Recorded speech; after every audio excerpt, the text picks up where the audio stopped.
रहता हूँ और मैं अपने पेज पर भी लाइव आता हूँ।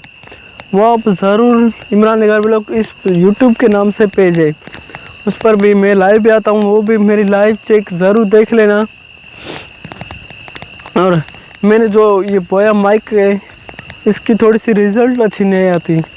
आप ये भी आवाज़ की थोड़ी सी गड़बड़ होती है, मतलब थोड़ी सी भी आवाज़ को कैच कर लेता है। इतनी थोड़ा बता लेना कि जैसे मैं जो फासला उसके हिसाब से कोई ऐसा ऐप हो जिसके अंदर मैं सेटिंग कर लूँ, मतलब जितना फासला दे उतना वॉल्यूम मतलब खींच ले, अपनी आवाज़ को उतना ही ले ले और दूसरों का वो ना ले, क्योंकि ये बोया माइक थोड़ी सी बात कोई आवाज़ होगी वो खींच लेता है।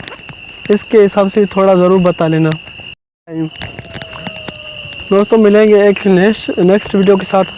आप हमारे चैनल को ज़रूर सब्सक्राइब और शेयर कर लें ताकि हमारी जो भी नेक्स्ट वीडियो है वो आपके साथ पहुंच सके।